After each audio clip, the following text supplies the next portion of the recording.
You were looking at how can trust establish a can-do approach in how they seek out and respond to feedback and complaints. So, what did you come up with? We've got 3 questions, so we've questions, no answers. Well, no, we had 3 questions. Sorry, so we've split into 3. Yeah. So I'm going to feedback on the first part of our paragraph. We all felt that there should be some stability in the complaints process. It's been overhauled twice in very recent years.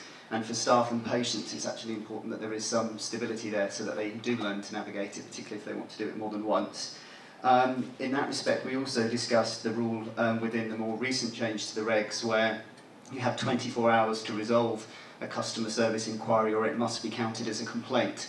And the problem that causes, picking up on something Victoria said in terms of that doesn't necessarily indicate a quality response. It also makes trust boards focus on the wrong thing because they're simply looking at the number.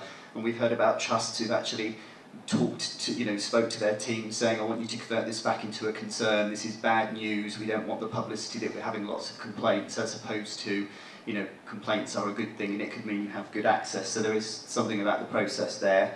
We also thought there should be some consistency in the role for a complaints manager or PALS manager, and that they should be, certainly from my perspective, I think it's important that they're seen as senior operational managers, not very junior staff. And the Department of Health has always shied away from actually being clear about the importance of having senior managers in those roles.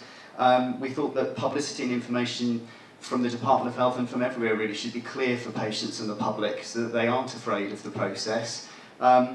And on a similar level, we thought that we hear a lot about how the complaint system doesn't work and how it hasn't worked for people, but better publicity when it has. So good news stories in terms of look at the change that was made as a result of this complaint and being a little bit less shy to share those positives.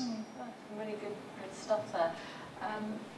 The point about the PALS managers is interesting. I've heard in another event people saying, we know when we've arrived that those sorts of jobs are valuable when we see people moving up through the hierarchy, and the first chief exec that was a PALS manager, and that will be an interesting development to see if we get that sort of movement. Okay, any other things? Our second question was, I can't read it from over here. Okay. It's about feedback. What methods are effective in helping patients to overcome their fear of giving honest feedback about healthcare professionals and the care they receive? Well, we felt that the culture is more important than the structures and processes. Our trust copied the Cure the NHS idea of having a cafe. So we have a caring cafe. We copied breaks in that, and we hold regular caring cafes for patients, sometimes in outpatients departments where you can have 3 to 4 clinics running at a time. So you can have between 60 and 100 patients, and we talk over a cup of tea, and we found that that is much more conducive to patients saying what they really feel. And I also do a roving caring cafe round the bedsides, especially in care of the elderly wards. And you start off by getting feedback like, oh, everybody is marvellous, they're all wonderful, no problem at all. But when you having a cup of tea and they become more and more relaxed, they'll say, well, there was this incident the other night and I needed a commode and I'm afraid I wet myself because they didn't get to me. And other things come out when the situation is conducive to actually talking. So you have to let people feel a bit relaxed if they're going Absolutely, to open up a bit. yes.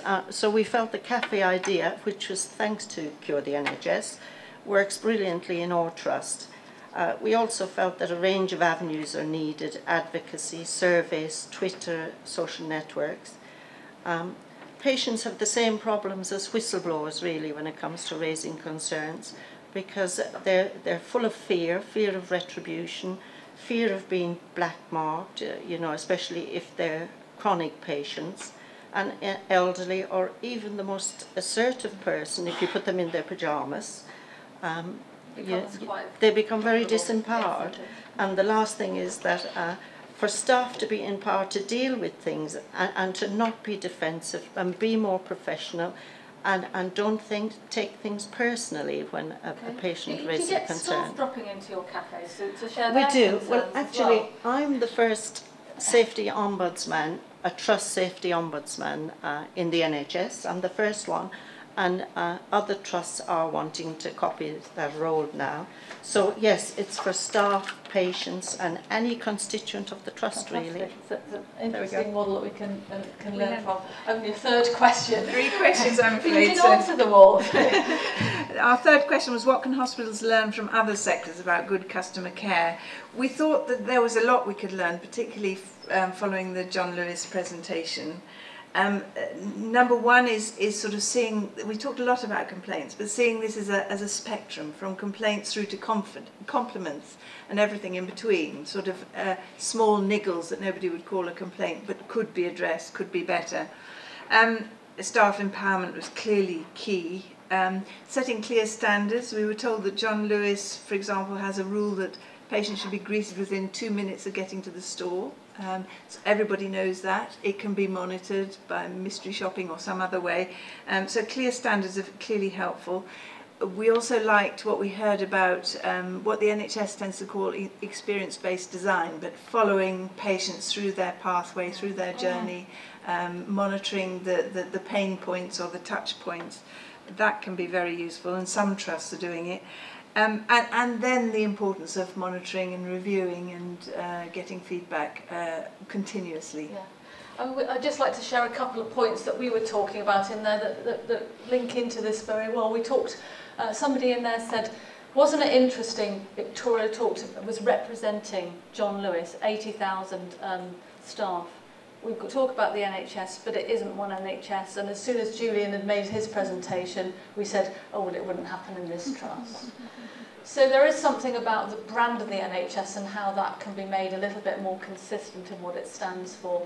And we also heard people talk about staff being recruited because they like people, and we don't do enough about that in the NHS. So those were 2 things that people picked up over there. Kieran from the Patients Association. I think I just wanted to gently raise the question kind of presupposes that there are good methods for collecting information about patient experience and what can we do to collect more. And I think you have to take a step back and think, well, do we actually act effectively on the information we already collect? There's a National Inpatient Survey, it's run for 5 years. Every year it produces really fantastic information about patient experiences, and the performance of the NHS in that survey hasn't really moved at all in 5 years. So that's surely the bigger question that needs to be answered first, not how can we further measure stuff, how can we actually make the NHS respond on what it's already measuring. Very good point. Okay.